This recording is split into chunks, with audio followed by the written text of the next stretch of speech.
Rajesh sir, आप सबका स्वागत करता हूं मेरे YouTube चैनल काबिल अकेडमी में। ये हमारी एक श्रृंखला शुरू हो रही है जहां पे हम लोग कंजंक्शंस, जो कि एक जहां पे हम इसे कोरिलेटिव की तरह यूज करते हैं, जहां हम ये समझेंगे दोस्तों कि कंजंक्शंस का हमारे इंग्लिश ग्रामर में क्या महत्व है और ये कैसे हमारे ग्रामर को एक स्ट्रेंथ देता है। इस चैप्टर में जैसे आप देख पा रहे हैं बहुत सारे कंजंक्शंस को मैंने लिखे हैं और यहाँ हम लोग ट्रांसलेशन का भी इस्तेमाल करेंगे, जहां हम हिंदी से इंग्लिश करना सीखेंगे ताकि हिंदी मीडियम के छात्र भी इसको आराम से समझ पाए। और इसके अलावा हम इसके यूज एंड एप्लीकेशन को भी देखेंगे, अलग अलग कंजंक्शंस को देखेंगे।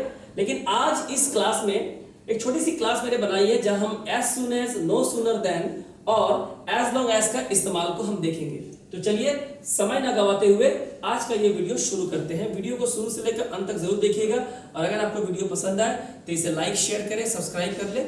चलिए, तो सबसे पहले जिस कंजंक्शंस की हम बात करेंगे वो है एज सुन एज। जी हाँ, बहुत ही इंपॉर्टेंट कंजंक्शन है, इसके बारे में हम जानते हैं। एज सुन एज का मतलब होता है ज्यों ही, हिंदी में कहते हैं ज्यों ही, यानी as soon as is a subordinating conjunction, जिसे हम लोग कोरिलेटिव की तरह इस्तेमाल करते हैं, हम बताएंगे क्या है।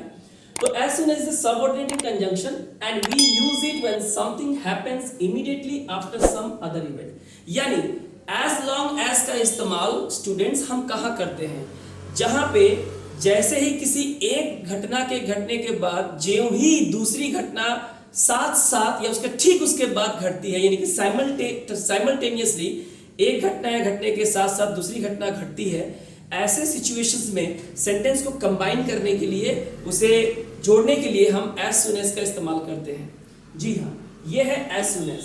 इसके अलावा हम देख लेते हैं नो सूनर देन को। नो सूनर देन का is a correlative and we use it when something happens immediately after some other event, यानी अगर आप दोनों के डेफिनेशंस को अगर ध्यान से देखें तो कमोबेश दोनों एक ही है। यानी नो सूनर देन का भी इस्तेमाल हम उसी इवेंट के लिए करेंगे जो किसी दूसरे इवेंट के घटने के ठीक बाद होती है, यानी जैसे ही कोई घटना घटती है उसके बाद, ठीक उसके बाद साइमल्टेनियसली जो घटना घटती है वहां पे हम नो सूनर देन का इस्तेमाल करते हैं। यानी कि हम कह सकते हैं कि यहां पे इन दोनों का रिलेशन जो है सेम है, यानी कि हो सकता है कि जिस सेंटेंस में हम एज सुन एज का इस्तेमाल करते हैं वहां पे हम उसे रिप्लेस करके नो सूनर देन का भी इस्तेमाल करते हैं। तो ये तो हम लोग आगे सेंटेंस में समझेंगे कि इन दोनों के बीच कौन सा रिलेशन है। मुझे लगता है कि आपको यहां तक इनके डेफिनेशन समझ में आ गए होंगे। इसके बाद जो तीसरा कंजंक्शन मैंने लिया है, मैं पहले थोड़ा सा इंट्रोड्यूस कर दे रहा हूं, एज लॉन्ग एज। तो एज सुन एज अलग कंजंक्शन है और एज लॉन्ग एज अलग कंजंक्शन है और दोनों के यूज एंड एप्लीकेशंस भी अलग हैं। एज सुन एज का मतलब होता है ज्यों ही, यानी एक घटना घटने के ठीक बाद जो दूसरी घटना घटती है वहां पे हम स्टूडेंट्स एज सुन एज का इस्तेमाल करते हैं। लेकिन एज लॉन्ग एज का इस्तेमाल वहां नहीं कर सकते जहां हम एज सुन एज का इस्तेमाल करते हैं। As long as is a subordinate conjunction and we use it when something happens during the whole course of time as it mentioned in the sentence. मतलब एज लॉन्ग एज का इस्तेमाल हम कब करते हैं? एज लॉन्ग एज, जितनी देर तक चाहे। इसका मतलब ये होता है कि जितना हमको समय दिया हुआ है उस समय में, जब तक वो समय है कोई काम होता रहेगा, उस समय के दौरान कोई काम होता रहेगा। ठीक है, ऐसे संदर्भ में हम लोग एज लॉन्ग एज का इस्तेमाल करेंगे। हम समझेंगे ये सेंटेंस के माध्यम से। अभी मैं आपको सिर्फ इसके डेफिनेशंस को बता रहा हूं। चलिए देखते हैं। सबसे पहले पार्ट 1 में सबसे पहले हम देखेंगे एज सुन एज और इसके साथ साथ नो सूनर देन का इस्तेमाल। बहुत ही इंपॉर्टेंट है स्टूडेंट्स, आप इसको ध्यान से देखें, आपका कॉन्सेप्ट बिल्कुल भी क्लियर हो जाएगा। As soon as can be used with both present and past tense. Students आपको ये याद रखना है कि प्रेजेंट और पास्ट दोनों टेंस के साथ हम एज सुन एज का इस्तेमाल कर सकते हैं। It can also be replaced with no sooner than with the same tense as with as soon as, यानी जिस जगह हम as soon as का इस्तेमाल करते हैं ठीक उसी जगह और उसी टेंस के साथ, यानी प्रेजेंट और पास्ट के साथ हम as soon as को रिप्लेस कर सकते हैं no sooner than के द्वारा।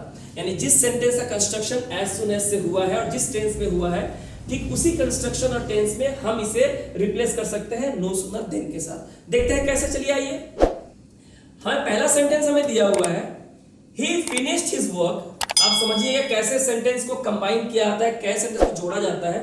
he finished his work, उसने अपना काम खत्म किया। ही वेंट आउट इमीडिएटली, और वो तुरंत चला गया।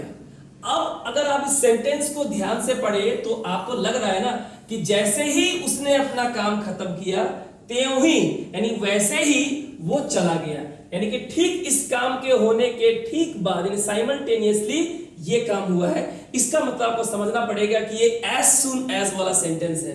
तो हम क्या करेंगे, जो घटना पहले घटी है, यानी कि जो काम पहले हुआ है, हम उसके साथ ही एज सून एज का इस्तेमाल करेंगे। और ध्यान रखें कि प्रेजेंट और पास्ट के साथ ही हमें इसका इस्तेमाल करना है, किसी और टेंस के साथ नहीं।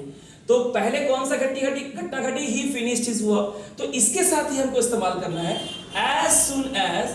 बाकी ही फिनिश्ड हिज वर्क, जैसा कि आप देख सकते हैं सेंटेंस को हमने ज्यों का त्यों यहां रखा है, केवल इसके साथ एज सून एज का इस्तेमाल किया गया है। इसके बाद जहां फुल स्टॉप है यहां कॉमा का इस्तेमाल करेंगे। So as soon as he finished his work he went out. यहां हमें इमीडिएटली का इस्तेमाल नहीं करना है, क्योंकि इमीडिएटली के लिए ही हमने एज सून एज का इस्तेमाल किया है सेंटेंस में। तो एज सून एज इमीडिएटली को रिप्लेस कर देता है, क्योंकि इसका सेंस इसमें ऑलरेडी इंक्लूड है, तो हम यह दोबारा इसको इस्तेमाल नहीं करेंगे। और ये चूंकि बाद में घटने वाली घटना है, तो सिर्फ पहले वाले घटना के साथ ही हमें एज सून एज का इस्तेमाल करना है। स्टूडेंट्स, ये आपको ध्यान देना है। अब देखते हैं कि कैसे एज सून एज को हम नो सूनर के साथ हम लोग इसे रिप्लेस कर सकते हैं। देखिए, सेम सेंटेंस है, he finished his work, he went out immediately, as soon as he finished his work, he went out. Okay? तो यहां पे हम क्या कर रहे हैं, कुछ नहीं करना है। जहां पे हमने as soon as का इस्तेमाल किया है, हम इसे रिप्लेस करेंगे no sooner के साथ। जी हाँ, no sooner के साथ। और no sooner के बाद आपको दो बातें ध्यान रखनी है, या तो आप did का इस्तेमाल करेंगे या तो आप had का इस्तेमाल करेंगे। क्यों? क्योंकि यहाँ पे हमारा जो टेंस है वो पास्ट टेंस है। देखिए finished, और यहाँ देखिए went, चूंकि दोनों सेंटेंस में इस्तेमाल किया गया वर्ब हमारा पास्ट टेंस है, इसलिए हम या तो डिड का इस्तेमाल करेंगे या हैड का इस्तेमाल करेंगे। अगर आप डिड का इस्तेमाल करेंगे तो आपको यहाँ वर्ब की फर्स्ट फॉर्म लिखनी होगी फिनिश, और हैड का इस्तेमाल करेंगे तो आपको यहाँ वर्ब की थर्ड फॉर्म लगेगी, क्योंकि हैड के साथ हम वर्ब की थर्ड फॉर्म का इस्तेमाल करते हैं और डिड के साथ हम वर्ब की फर्स्ट फॉर्म का इस्तेमाल करते हैं। और डिड और हैड के बाद ही हमें सब्जेक्ट का भी इस्तेमाल करना है। तो स्टूडेंट्स, ये बहुत ध्यान देने वाली बात है। No sooner did he finish his work या no sooner had he finished his work। इसके बाद एक रूल है कि no sooner के साथ THAN, not THEN, THAN का इस्तेमाल करते हैं, जो कंपैरिजन करने के लिए होता है। और उसके बाद he went out को हमें सीधे सीधे यहाँ पे लिख देना है, इमीडिएटली यहाँ भी आउट हो जाएगा, क्योंकि उसका सेंस no sooner के साथ आया है। तो देखा स्टूडेंट्स, किस तरह से एज सून एज को हम नो सूनर डिड या नो सूनर हैड के साथ हम रिप्लेस कर सकते हैं। और नो सूनर जो होता है वो देन को फॉलो करता है, देन जो है नो सूनर को फॉलो करता है। ये बहुत इंपॉर्टेंट है। इसके बाद हम और एग्जांपल लेते हैं, चीजों को और बढ़िया समझेंगे। यहां दिया हुआ है द बस अराइव्ड, बस पहुंची, एट वंस, तुरंत, the passengers rush to board it, तुरंत यात्री जो है बस में चढ़ने के लिए भागे। बोर्ड का मतलब होता है चढ़ना, यानी कि जैसे ही बस आई वैसे ही पैसेंजर बस में चढ़ने के लिए दौड़े। अगर हम लोग देखते हैं बस स्टैंड में कहीं जाना होता है, भीड़ बढ़ती, बस पहुंची, लोग चढ़ना शुरू कर देते हैं। तो यहां आपको पढ़ के समझ में आ गया होगा कि ये एज सून एज का सेंटेंस है। तो जो पहले जो घटना घटी है, यानी कि बस का आना, ये पहले हुआ है और हम देख रहे हैं ये पास्ट टेंस में है, तो टेंस को इंटैक्ट रखना है, टेंस को बदलना नहीं है बच्चों। तो यहां होगा एज सून एज। बाकी द बस अराइव्ड को देखिए ज्यों का त्यों हमें यहां रखना है, फॉलोड बाय अ कॉमा। किस चीज को आउट करना है हमें, एट वंस को, क्योंकि यही हमें बताता है कि इस घटना के घटने के बाद ही ये घटना घटी है, इसलिए इसके जगह हम लोग एज सून एज का इस्तेमाल करते हैं, एट वंस को आउट कर देते हैं। सो हमारा सेंटेंस क्या बना, as soon as the bus arrived comma the passengers rush to board it, the passengers rush to board it, यानी पूरे सेंटेंस को ज्यों का त्यों हमें यहां रख देना है कॉमा के बाद, और एट वंस को हमें रिप्लेस करना है एज सून एज के साथ। अब देखते हैं कि कैसे इसे नो सूनर से रिप्लेस करते हैं। आपको पता है जहां हमने एज सून एज लिखा है वहां हम लोग किसका इस्तेमाल करेंगे, वहां हम लोग इस्तेमाल करेंगे नो सूनर डिड का या नो सूनर हैड का। मैंने अभी कहा कि डिड या हैड के बाद हमें सब्जेक्ट को इस्तेमाल करना है। यहां सब्जेक्ट कौन है, बस पहुंची है तो बस सब्जेक्ट है, और डिड का अगर इस्तेमाल करते हैं तो वर्ब फर्स्ट फॉर्म में आएगी, हैड का अगर इस्तेमाल करते हैं तो वर्ब थर्ड फॉर्म में आएगी, ये आपको मेंटेन करना है। उसके बाद नो सूनर किसे फॉलो करता है, देन को फॉलो करता है, ये आपको ध्यान रखना है। और उसके बाद बाकी सेंटेंस को आपको ज्यों का त्यों आपको यहाँ पे लिख देना है। तो हमारा सेंटेंस क्या बना, no sooner did the bus arrive then the passengers rush to board it. It लिखेंगे कि बस तो लिख चुके हैं, इसके लिए प्रोनाउन का इस्तेमाल करेंगे। No sooner had the bus arrived then the passengers rush to board it. तो ये था किस तरह से हम सेंटेंस को एज सून एज से लिखेंगे और कैसे उसको नो सूनर से रिप्लेस करेंगे टेंस को मेंटेन करते हुए। जी हाँ, प्रेजेंट या पास्ट टेंस।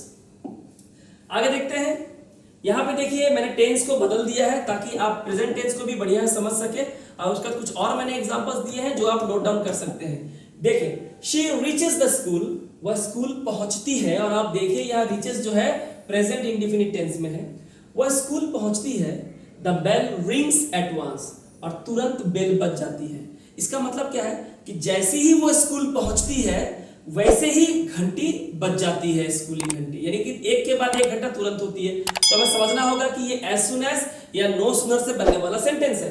तो हम क्या करेंगे, पहली घटना कौन सी घटी, शी रीचेस द स्कूल, तो इसके पहले हमें क्या डाल देना है, एज सून एज हो गया, और पूरे सेंटेंस को ज्यों का त्यों लिख देना है, शी रीचेस द स्कूल, और टेंस जो थी उसी को मेंटेन करना है, फॉलोड बाय कॉमा। हमें किसे हटाना है, जिससे हमें पता चला कि यहाँ पे इसे एज सून एज से बनाना है, यानी कि एट वंस, इमीडिएटली, तो हमें इसे हटाना है, because at once is equal to as soon as. तो हमने इसे हटा दिया, और बाकी जो सेंटेंस का हिस्सा बचा, द बेल रिंग्स, इसे हमें ज्यों का त्यों यहाँ पे डाल देना है, क्योंकि एज सून एज के साथ और कोई कंजंक्शन नहीं आता है।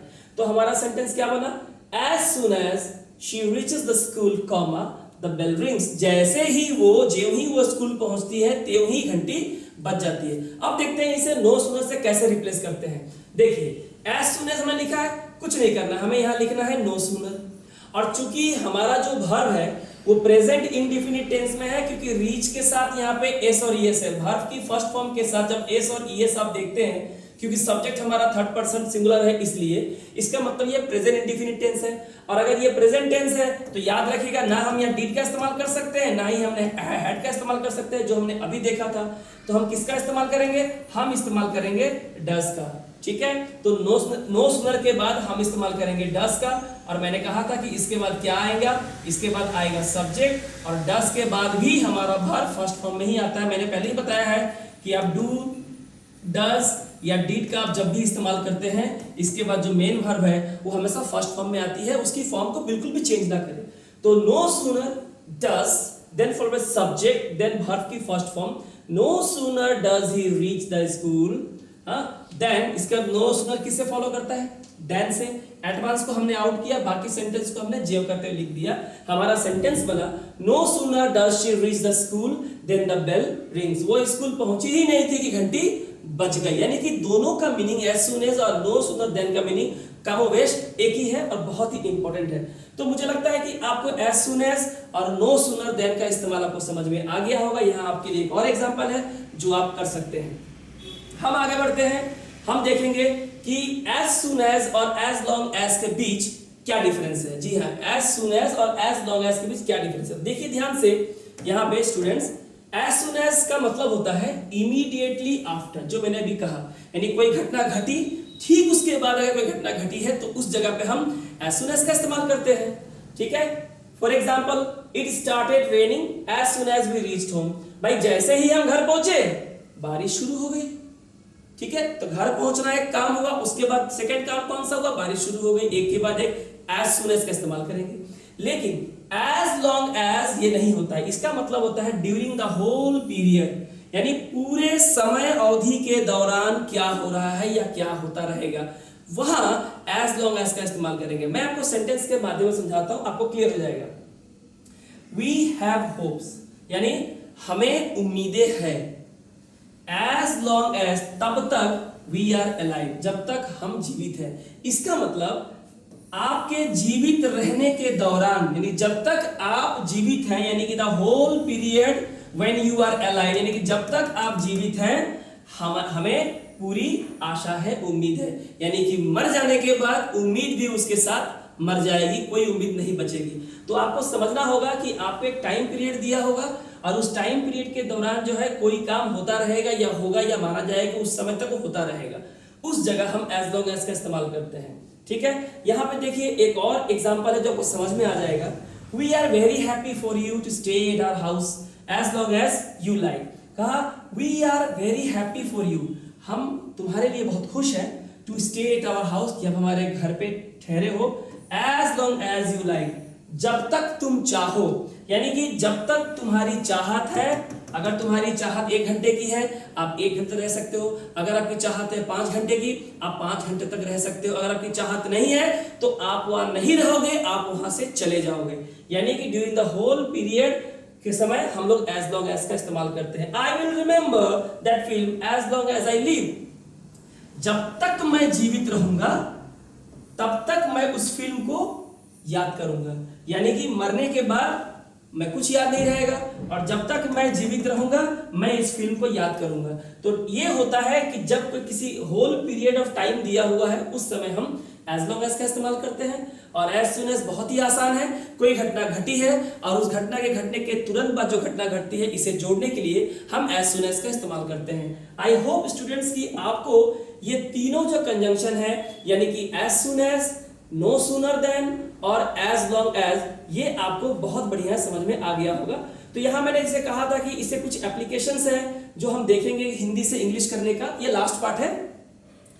जैसे ही हम स्टेशन पर पहुंचे गाड़ी चल पड़ी, यानी कि स्टेशन पे पहुंचे भी हैं और गाड़ी चली भी गई है। 2 घटनाएं एक के बाद एक घटी है और यही होता है एज सून एज या नो सूनर के साथ बनने वाला सेंटेंस। तो कैसे लिखेंगे? पहली घटना कौन सी घटी? स्टेशन में पहुंचने का। तो एज सून एज हम यानी कि वी पहुंचे हैं यानी कि रीच्ड। कहां पहुंचे हैं? स्टेशन पे, द स्टेशन। ये हो गया हमारा हिंदी का English. As soon as we reach the station, क्या हुई? गाड़ी चल पड़ी यानी कि गाड़ी निकल गई। गाड़ी यानी कि कोई कुछ भी लिखे तो बस, द ट्रेन, कुछ भी, द ट्रेन लेफ्ट। यहां पे हमको ध्यान रखना है चूंकि यहां पे हमें वर्ब सेकंड फॉर्म में दिया हुआ है, हमें भी यहां पे वर्ब को सेकंड फॉर्म में मेंटेन करना है, पैरेलल ग्रामेटिकल स्ट्रक्चर को मेंटेन करना है। जैसे ही वो अपना भाषण देने के लिए उठा, हॉल तालियों से गूंज उठा। ठीक है, यानी इसको भी हम एज सून एज से बना सकते हैं, नो सूनर देन से बना सकते हैं। इसे मैंने एज सून एज से बनाया है, आप मुझे कमेंट करके बताएं कि इसे अगर नो सूनर देन से बनाना हो तो इसका आंसर क्या होगा। आप कमेंट करके मुझे आंसर जरूर दें। यहां मैंने इसे नो सूनर से बनाया है। जैसे ही वो अपना भाषण देने के लिए उठा, ये फर्स्ट एक्टिविटी है, हॉल तालियों से गूंज उठा, ये उसके बाद की एक्टिविटी है। तो पहले एक्टिविटी के साथ हम नो सूनर का इस्तेमाल करेंगे। नो सूनर हमने डिड का इस्तेमाल किया, आपको पता है कि हम यहाँ हैड का भी इस्तेमाल कर सकते हैं। नो सूनर डिड, इसके बाद चाहिए सब्जेक्ट। कौन है सब्जेक्ट? वो, यानी कि ही, लड़की होगी तो she. No sooner did he. आप जब डिड का इस्तेमाल करने के बाद जो वर्ब इस्तेमाल करेंगे वो फर्स्ट फॉर्म में आएगा और हैड के साथ जो है वर्ब की थर्ड फॉर्म आएगी, जो मैंने बताया।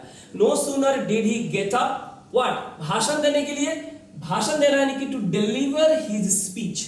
ये होता है इसका English term, not to give his speech, ये रॉन्ग इंग्लिश है, टू डिलीवर हिज स्पीच। उसका आपको पता है कि नो सूनर के साथ हम देन का इस्तेमाल करते हैं, स्पेलिंग है THAN। क्या हुआ? हॉल तालियों से गूंज उठा। तो क्या गूंज उठा? Hall, the hall. गूंज उठा, बिगेन। यहां भी आपका पास्ट, यहां पे डिड आपको वर्ब की पास्ट टेंस है यानी कि वर्ब की सेकंड फॉर्म, यहां भी है वर्ब की सेकंड फॉर्म, इसे मेंटेन करना है। Begin to resound with cheers, ये होता है ट्रांसलेशन करने का असली तरीका। तालियों से गूंज उठा यानी कि टू रीसाउंड विद चीयर्स। तो हमारा सेंटेंस क्या बना? No sooner did he get up to deliver his speech then the hall began to resound with cheers. तो आपका होमवर्क है कि आप इसे एज सून एज से बनाएं और कमेंट करके बताएं कि इसका आंसर क्या होगा। यहां पे एक और लास्ट सेंटेंस है, जब तक मैं यहां हूं आपको किसी बात की चिंता करने की जरूरत नहीं है। यानी कि वो चिंता कब तक नहीं करेगा? जब तक मैं यहां हूं, यानी कि during the whole course of time की बातें आ रही हैं। तो आपको समझ में आ गया होगा कि हम यहाँ पे एज लॉन्ग एज का इस्तेमाल करेंगे। तो क्या करेंगे? एज लॉन्ग एज मैंने जब तक, यानी कि एज लॉन्ग एज मैं यानी कि आई, हूं यानी कि एम, यहां मैंने here. As long as I am here, comma आपको यानी कि यू किसी बात की चिंता करने की जरूरत नहीं। यू सब्जेक्ट है, वर्ब चाहिए, जरूरत नहीं है यानी कि नीडंट। ठीक है, क्या जरूरत नहीं है? चिंता करने की। तो नीड नॉट वरी, क्या के बारे में? किसी बात की, अबाउट एनीथिंग। ठीक है, तो as long as I am here you needn't worry about anything. तो ये था as soon as, no sooner और एज लॉन्ग एज के बारे में एक छोटी सी वीडियो, जो मुझे लगती है कि आपके कॉन्सेप्ट को बिल्कुल क्लियर कर दी होगी कि इन तीनों कंजंक्शन और कोरिलेटिव का इस्तेमाल हम एग्जाम में कैसे करना है। और मैं आपको गारंटी देता हूं कि अगर आपने इस वीडियो को शुरू से लेकर अंत तक देखा है तो आपको एग्जाम में आने वाले किसी भी लेटेस्ट पैटर्न के क्वेश्चन को सॉल्व करने के लिए कभी भी किसी दिक्कत का सामना नहीं करना पड़ेगा। बड़े बशर्ते आप वीडियो को बार बार देखें, अगर आपको समझ में ना आए तो फिर देखें और क्वेश्चंस को सॉल्व करें। अगर आपको वीडियो पसंद आया हो तो इसे लाइक करें, शेयर करें, सब्सक्राइब कर ले, बेल नोटिफिकेशन प्रेस करें ताकि जो भी वीडियो मैं बना रहा हूं उसकी नोटिफिकेशन सबसे पहले आपको मिले और एग्जाम की तैयारी आप समय पर कर सकें। तो इजाजत दीजिए।